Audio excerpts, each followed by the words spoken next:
ये आपको एक समान वैद्युत क्षेत्र में आपको एक समान वैद्युत क्षेत्र के बारे में जानकारी अगर है तो ये डेरिवेशन आप लोग कर पाएंगे। इस डेरिवेशन को कई बार परीक्षाओं में रखा गया और ये बहुत ही इंपॉर्टेंट डेरिवेशन है। तो इसे करने के लिए आपको वैद्युत द्विध्रुव के बारे में ज्ञान होना चाहिए। ठीक है, तो वैद्युत द्विध्रुव यहाँ पे जो आपकी हेडिंग है वो क्या है, एक समान वैद्युत क्षेत्र में वैद्युत द्विध्रुव को घुमाने में किया गया कार्य। ठीक है, तो यहाँ पे क्या है कि जो वैद्युत बल रेखाएं हैं वो एक समांतर है, यानी सबकी दिशाएं वैसे एक ही है और समान दूरी पे वैद्युत बल रेखाएं है। जब हमारी वैद्युत बल रेखाएं एक समांतर पर होती है तो वहां पर वैद्युत क्षेत्र हमारा कैसा होता है, एक समान होता है। ठीक है, तो सबकी डायरेक्शन एक ही है, तो इस वैद्युत क्षेत्र की दिशा किधर होगी, सामने की ओर होगी। ठीक है, अब यहाँ पे लिखा है इसको घुमाने में, तो यहाँ पे हमने एक वैद्युत द्विध्रुव यानी इसे हम ए बिंदु लिख सकते हैं, इसको बी बिंदु रख सकते हैं। तो वैद्युत द्विध्रुव की लंबाई कितनी होती है, 2l होती है, तो इसे 2l लंबाई है, इसको हमने रख दिया एक समान वैद्युत क्षेत्र में। अब इसे घुमाना है, तो घुमाने में थोड़ा भी कार्य करना है पहले, तो पहले से घुमाएंगे तो घुमाने पे कुछ भी कर सकते हैं। ठीक है, तो सबसे पहले तो ये होता है कि जब भी ये रखा जाता है वैद्युत क्षेत्र में तो इस पर दो बल कार्य करते हैं और दोनों समान बल होते हैं। ठीक, वो बल का सूत्र कितना होता है, QE, फोर्स बराबर सूत्र तीव्रता की परिभाषा से होता है, कितना होता है, QE होता है। तो दोनों सिरों पर ये जो फोर्स रखते हैं QE, तो इन्हीं बलों को क्या कहते हैं, बल U, क्या कहते हैं, बल U। तो यहाँ पर जो बल लग रहे हैं घुमाने का प्रयास करते हैं तो इन्हें हम बल U का आघूर्ण कहते हैं। इसे काय से प्रयोग करते हैं, टाउ से। ठीक है, तो ये तो ऑलरेडी हम पहले से पढ़ चुके हैं इसको। अब हमें ज्ञात क्या करना है कि जब भी हम इसको रखते हैं तो इसे घुमाने में का जो कार्य करते हैं तो वो कार्य ज्ञात करना है। तो घुमाने में क्या करना है, कार्य। तो देखो, माना एक वैद्युत द्विध्रुव कौन सा है, ए बी है, जो वैद्युत जिसका वैद्युत द्विध्रुव आघूर्ण कितना है, P वेक्टर है और एक समान वैद्युत क्षेत्र में इसको रखा गया है। तो क्षेत्र की दिशा से किस कोण पे रखा है, थीटा कोण पे रखा है। तो क्षेत्र की दिशा हमारी इधर है, इसको थीटा कोण पे रखा गया है। ठीक है, अगर हम इसको जरा सा भी घुमाते हैं, मान लीजिए अगर ये 0 डिग्री कोण पे रखा है, कितना, 0 डिग्री, तो सूक्ष्म घुमाते तो कार्य हमारा कैसा होगा, सूक्ष्म भी होगा। तो सूक्ष्म घुमाने में किया गया कार्य हम निकाल सकते हैं। ठीक है, तो जब भी सूक्ष्म घुमाएंगे तो सूक्ष्म कार्य होगा। तो सबसे पहले क्या है कि वैद्युत द्विध्रुव पर कार्यरत वैद्युत बल U का आघूर्ण कितना होगा, मतलब वैद्युत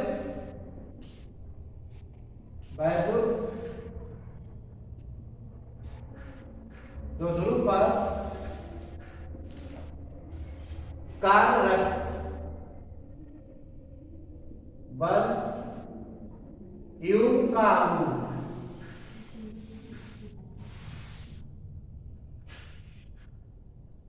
टाउ किसे प्रदर्शित करते हैं, टाउ से प्रदर्शित करते हैं। तो टाउ बराबर आप इससे पहले डेरिवेशन कर चुके हैं, तो कितना सूत्र होता है, PE sin थीटा। इसे आप समीकरण नंबर 1 डाल सकते हैं। ठीक है,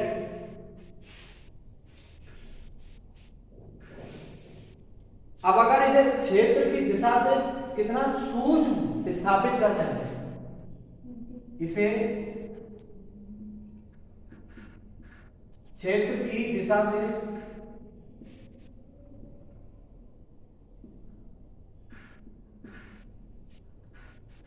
सूक्ष्म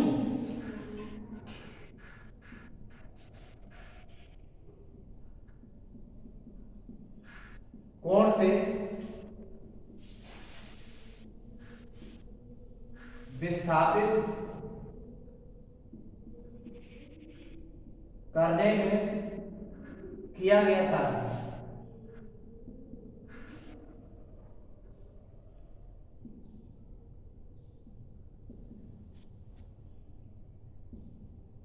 डी डब्ल्यू। कार्य फार्मूला हमारा क्या होता है, बल इंटू विस्थापन। तो बल हमारा यहाँ पे कौन सा कार्य कर रहा है वैद्युत ध्रुव पर, बल युग्म का आघूर्ण यानी टाउ इंटू डी थीटा। ठीक है, तो सूक्ष्म जब विस्थापन करते हैं तो मान लो 0 डिग्री पे रखा है तो इसे घुमाते हैं तो थोड़ा सा कार्य करते हैं, फिर पूरे राउंड में घुमाने का कार्य कर सकते हैं। तो इसे हम समीकरण नंबर 2 डाल सकते हैं। समीकरण 1 से डी डब्ल्यू बराबर, ये वैल्यू उठा के यहाँ पे रख सकते हैं। ठीक है, कितनी है, P E sine theta into D T. इसे हम समीकरण नंबर 3 डाल सकते हैं। ठीक है, आप क्या करते हैं, इसी प्रकार अगर ये 0 डिग्री पे रखा है तो यहाँ पे जो फोर्स लगा है वो क्या करता है, इसे क्षेत्र की दिशा में एक समांतर करने का प्रयास करता रहता है हमेशा। तो इसको सीधा ऐसे करने 0 डिग्री पहुंचाने का प्रयास करता रहता है हमेशा ये बल युग्म का आघूर्ण। तो इसके विरुद्ध में अपोजिट में इसको हम घुमाएंगे। सुनिएगा, 0 से हम इसको अपोजिट में घुमाएंगे। ठीक है, तो संपूर्ण कार्य हमें प्राप्त होगा। कितना भी घुमा सकते हैं, 1 राउंड, ठीक है, 2 राउंड। तो इसे घुमाएंगे तो घुमाने के लिए हमें 0 डिग्री से कोण हमारा कहां से स्थापित होगा, 0 से थीटा पर। तो आपको लिखना है इसी प्रकार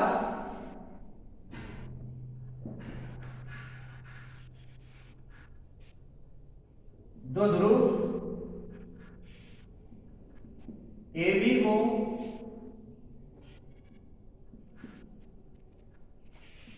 जीरो से थीटा कोण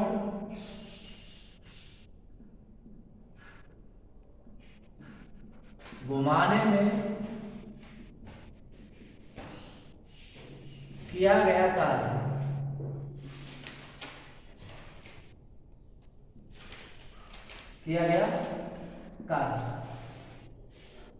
जब कोई हमारी लिमिट होती है घुमाने की, कहां से, 0 से लेकर थीटा, मतलब थीटा का वैल्यू कुछ भी हो सकता है, 90 अंश, 180 अंश, कुछ भी हो सकता है। तो थीटा का वैल्यू है, तो घुमाने में जो कार्य दिया होता है तो समाकलन होता है। तो कहां से कहां तक, 0 डिग्री से थीटा कोण तक घुमाने में जो लिमिटेशन का कार्य होता है तो हम समाकलन करते हैं, कितना होता है, डी डब्ल्यू होता है। ठीक, इसे हम समीकरण नंबर 4 डाल सकते हैं। आप समीकरण 3 का जो वैल्यू हमने निकाला वो उठा के यहाँ पे रख सकते हैं। ठीक, तो समीकरण 3 का मान 4 में रखने पर, 4 में रखें कितना आएगा, W बराबर इंटीग्रेशन 0 टू थीटा, 2 का मतलब से 0 से थीटा तक, इसकी वैल्यू कितनी मेरे पास, P E sine theta into D theta. अब ये जो समाकलन है वो किसके सापेक्ष हो रहा है, थीटा के सापेक्ष होता है। किसके सापेक्ष, थीटा के सापेक्ष। तो बाकी चीजें जो अचल पद इनको बाहर ले लेते हैं। तो इस स्टेप को हम ले सकते हैं इंटीग्रेशन 0 टू थीटा, मतलब पी ई को हम बाहर निकाल सकते हैं। ठीक है, क्या बचेगा मेरे पास, sine theta into D theta.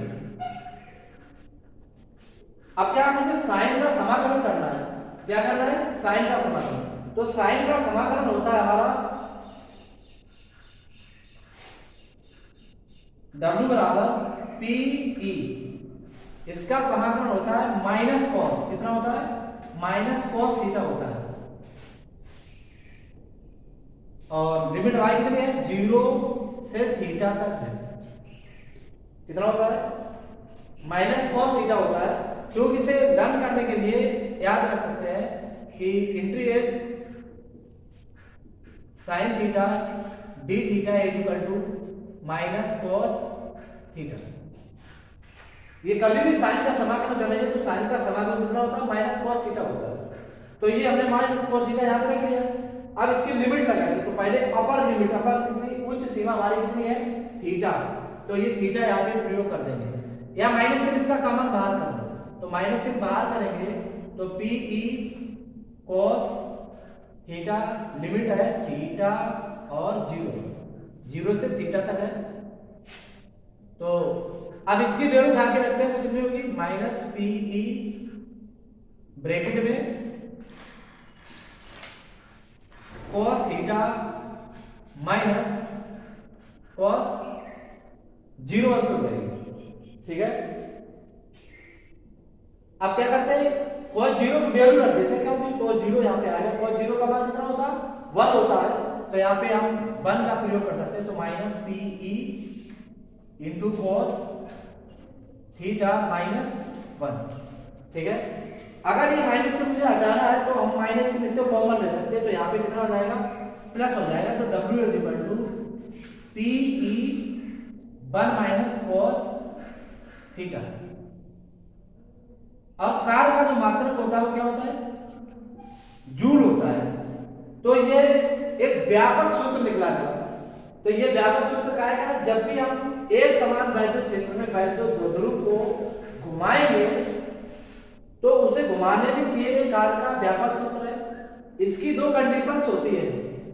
पहली कंडीशन है, अगर हम इसे 0 डिग्री में रखते वो या 90 डिग्री घुमा दें, अगर ये 0 पे रखा 90 डिग्री हमने इसको घुमा दिया तब वैल्यू हमारी कितनी आती, और अगर हम इसे 180 डिग्री घुमा दें तो वैल्यू कितनी आती। तो इसकी दो कंडीशन होती, जब थीटा हमारा कितना है 90 डिग्री, अगर इसे हम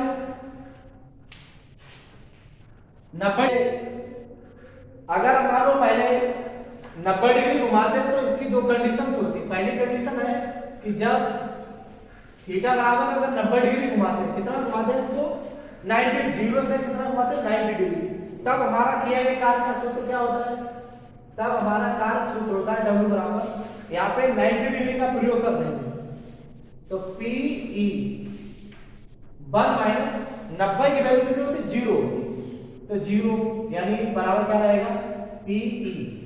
तो W बराबर सूत्र हमारा किया गया कार्य पी ई का प्रयोग करते हैं। ठीक है, अगर दूसरी कंडीशन पे यदि थीटा बराबर अगर 0 से हम 0 सीधा 180 डिग्री घुमा दें, ठीक है 180 डिग्री, तो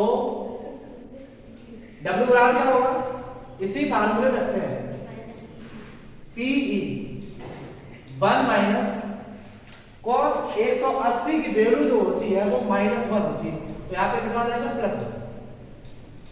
तो W बराबर कितना होगा, ये आपका हो जाएगा 1 1 जुड़ के 2 हो जाएगा 2 PE। तो इसकी दो कंडीशंस हैं कि जब इसे 180 डिग्री अगर हम घुमाते हैं तो यार सबसे ज्यादा कार्य होगा। कि मैक्सिमम कार्य कब होगा, जब हम इसे 180 डिग्री घुमा दें तो ये हमारा मैक्सिमम कार्य हो जाएगा। तो ये कंडीशंस आपको है कि मतलब जो भी कार्य करना पड़ता है किसी भी एक समान वैद्युत क्षेत्र में वैद्युत द्विध्रुव जब भी घुमाएंगे तो हमें यही जनरल सूत्र का प्रयोग करना है। ये डेरिवेशन बहुत ही इंपॉर्टेंट है। ठीक है, तो इसे आप लोग फॉलो भी कर सकते हो और इसे आगे भी वीडियो बना दो जिससे लाइक मिलते रहे और लाइक भी करते रहो और आप लोगों को ये वीडियो जो भी वीडियो पड़ेगी वो आपको टाइम से पहुंचती रहेगी नोटिफिकेशन में, जिससे आपके लिए बहुत ही अच्छी बात है।